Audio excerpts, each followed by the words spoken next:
So Cheese Forever made a video a couple days ago about a 30-second super in Gambit. In the video he used a variety of weapons against the Gambit boss with the Primeval Slayer buff, which if you didn't know grants a large damage boost against said boss. The combination of which ended up granting him a really quick super due to the recent changes with Super Gen. Now I'm sure a lot of people knew about this already and so did I, but I wanted to crack down on exactly what does and doesn't affect your super regen. So without further ado, here's the video that you actually clicked on. But first, a little expedition. When Bungie released the 30th anniversary event, they also changed a bunch of stuff to do with abilities, one of which being supers. Basically what they did is this: instead of supers being primarily gained from passive regen, they're now instead gained from damage dealt and taken, with a little bit of passive regen stacked in the corner. Now this is a pretty interesting change because, well, for the most part it's not really going to affect the game, but for specifically boss fights for example, you're going to get a lot of super energy just from damaging the boss. And as Cheese Forever showed, this is definitely a possibility. 30-second supers just from damaging a boss. So let's figure out what the fuck's going on. Alright, here's what I did to test it. I would go to Shirachi, the first encounter of the Last Wish. I'd wait for it to start a wipe mechanic. I would throw my Vortex Nova Bomb at tier 5, I would shoot her with whatever weapon I was using at the time, and then I would die. I would then capture the frame just before I died, and that would be the amount of super I measured.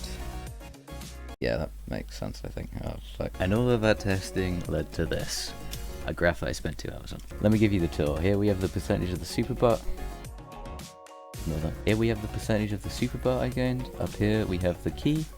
And here we have a bunch of shit. As you see here, I've started off by testing 3 different primary weapons: a hand cannon, a scout rifle, and an auto rifle. The reason I picked these is because it's a low RPM, and then a mid RPM, and then a high RPM. That will become apparent later. Just from this alone, we can already get a rule, and that is, of course, that the super gained is per bullet. Every time you fire a bullet and it hits an enemy, you gain super from it. That's just how it works. Now for the actual graph itself. As you can see, I not only tested a normal legendary version of said weapon, but I also tested the exotic variant of the version. So, hand cannon, exotic hand cannon. And as you can see, right here, exotics do not have a difference in the amount of super they get than legendaries. This is applied multiple times over all of these weapons.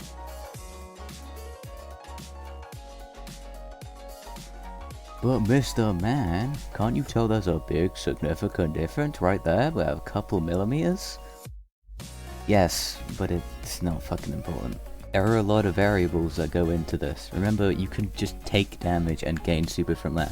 So I could have just taken damage and, you know, gained 0.1% more super. So in my opinion, these are basically the same. There's not really a difference between them. So yeah, rule. Exotics don't affect it. And finally, we can get one more rule from this, but to do that, we gotta look at this first. As you can see, not only did I put the type of weapons, but I also put the amount of shots they fired, which already leads to big inconsistency. See, this hand cannon has shot 13 bullets, but this auto rifle shot 43, but they're basically the same, so why does that happen? Well, the answer's pretty simple. Let me just grab this handy dandy chart here and show you this. This is all the weapons I used and the damage they did, as well as their exotic variants. And you can see here there's a big difference between the auto rifle and the scout rifle. The auto rifle did a lot less damage per hit, but the scout rifle did a lot more.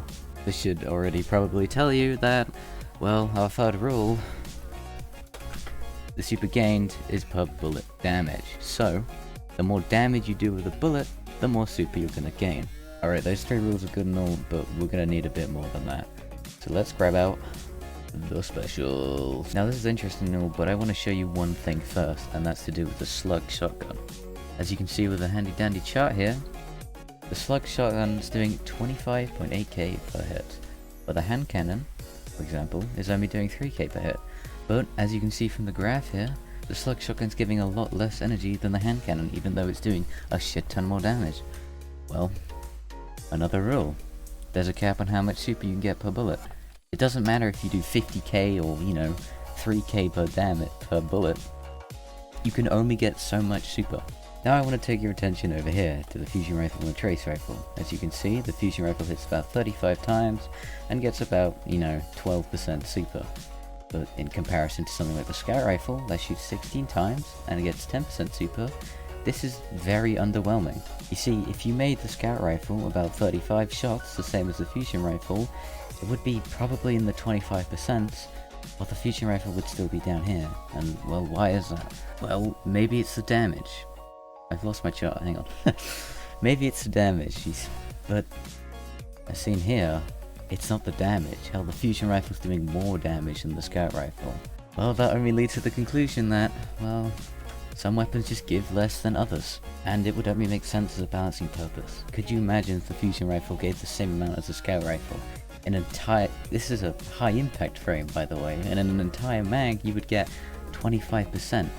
Could you imagine a rapid fire frame with the same amount of shots, which was 7, you could get, I actually have to pull up a calculator for this, by the way, 63 shots, and that, well, can only lead to a broken amount of super, so that's that. So yeah, 5th rule, some weapons give less than others, but I want to clarify, this is specifically some weapons, not just, you know, different types of ammo, as you may be thinking. I then just want to state something quickly about the trace rifle, and that it kind of just shows that, well, there's no cooldown. You can shoot as much as you want, it's not going to give you less. So let's move on to the heavies. Of course I did heavies, you were guessing that. Now the heavies, to be perfectly honest, they don't really tell us anything new. They just tell us what we've already known already. But they do especially clarify that, well, different weapons give different amounts. You see this heavy GL hits 14 times and gives that amount, and the hand cannon hits even less and gets more. So again, that's what it is. And as you can probably tell already, it seems primaries are pretty dominant, but that's not actually a rule. That's just how it works. Hello, I am wrong here. Primaries are better than all other damage types. They literally say it in the twab. I'm just an idiot. But I'm still going to keep this rule in particular because it's kind of important. Some weapons do generally have less than others, even in different ammo types other than primary. On the graph, you can see it, trace rifles have lower than fusion rifles, and trace rifles still do a decent amount of damage, so they should be, you know, like, relative, but they're not. But again, I probably don't say it in the video, but primaries are the best one out of all of them. Ignore my future comments that say against that. I am just kind of stupid. One more thing I want to clarify. This is focusing on weapon damage, not weapon kills. It has nothing to do with kills, we're just focusing on weapon damage here. Right, that's about all I could get from this graph, so let's move on to some different tests. The first being buffing and debuffing. Buffing yourself so you take more damage, and debuffing an enemy so they take more damage. Hang on, that's not right. Buffing yourself so you deal more damage. Everyone knows that already. And well, it very much works. This is a just Purrple Cartesian coordinate, that's all it is, and that's all it gave me after the exact same test I did for the other supers, for the other weapons and shit. And here is a Cartesian coordinate with both high energy fire and particle deconstruction active. That's a pain in the ass to say. As you can see, it gives a lot more energy, so another rule, buffing and debuffs does actually work. Don't ask why that was so delayed, I'm just failing. Next I tested to see if headshots did anything, and this is a SMG where I didn't hit headshots, this is only body shots, and then this is an SMG where I hit headshots, the exact same SMG by the way. As you can see, it does something, so again, another rule, headshots matter. And the final thing I want to say is abilities don't give anything. They don't give anything in PvP, and they don't give anything in PvE either, so you know, that kind of sucks. But again, it's probably a balancing thing, just like the trace and fusion rifles. Could you just imagine, you know, throwing an overbomb and then getting all of it back? Well, you wouldn't get all of it, but you know. No, you would get all of it. A vortex would be insane. Could you just imagine that? So, in summary, this is what I've got. The super you get from damaging an enemy is per bullet, so higher RPMs are preferred. However, the super gained is also linked to damage per bullet, so you want a mix of high damage per shot plus high RPM.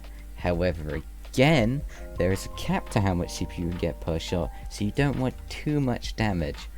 Also, exotics do not give more than legendary weapons, but they don't exactly give less either, so they're not really a variable here. Also, the energy gain does change depending on which type of weapon you're using. If you're using a fusion, you're going to get less than if you're using just a standard primary weapon. But also, abilities don't give anything, and finally, debuffs and buffs and headshots all matter and shit. So, what is the best possible loadout to get a super build from just damaging a boss? Well, let me introduce you to a certain weapon. A weapon that you might have been thinking about this entire time, might have known about this entire time. A weapon that shoots extremely fast and has a huge damage boost. A weapon that's so versatile that can kill anything and work in any situation. This is of course Dreg's Purrple. Purrple is a primary SMG that comes from the exotic Chaos and has an incredibly good buff. You see, as you damage things, you can build up an energy, and then when that energy gets filled, you can hold your reload button, and the gun becomes like insane. It's ridiculous. Like seriously, dead on, ridiculous. It becomes a 900 RPM with a huge damage boost, and has huge reload and just complete stat bonuses across the board. And it's also a primary weapon, so you know, you get that big energy gain.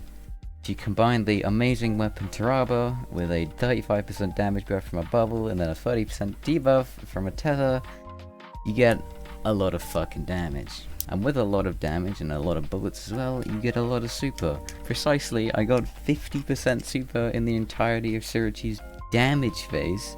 Sorry, not a damage phase, her wipe mechanic. 50%, this is a well. 50% of a well at tier 5 intellect. And I didn't even have the bubble buff, but to be honest, I was already hitting the max cap anyway, so it wouldn't have mattered. But yeah, that's about it, that's all I got. That's all I've tested so far. Again, didn't test intellect, so yeah. I also just thought about this now. I didn't test weapon buffs, stuff like Cloud Strike and Thunderlord, so that might be something worth checking out. I just specifically tested the gun itself and, you know, no other external things apart from damage buffs. Straight damage buffs. No, like, again, no Cloud Strike external secondary damage buff. Hello, I'm back, Overload once again. I did actually go around and test a bunch of different exotic weapons, stuff like Thunderlord and Cloud Strike, blah blah blah, like I explained. I did it with my friend, but the footage that I got it's like about 20 minutes long, so I'll just give you the summary. Basically, nothing beats Purrple, like literally nothing beat it. Even stuff like Thorn and Le Monarch with their damage over times still didn't beat it. I guess damage over times, just they either do like too little damage or they could just not proc. I don't actually know. But they didn't seem to do almost anything, to be perfectly honest. You could try like Necrotic Grips with Thorn. That might work, but I don't know. They're like Necrotic Grips isn't exactly weapon damage, but it could be. But yeah, Purrple kind of wins. Oh yeah, I did Sweet Business as well. That still doesn't beat Purrple. It could beat it. It could beat it theoretically. I won't give you that. I think Purrple is just a better call if you actually want to use a build that's actually usable and not the perfect scenario kind of build.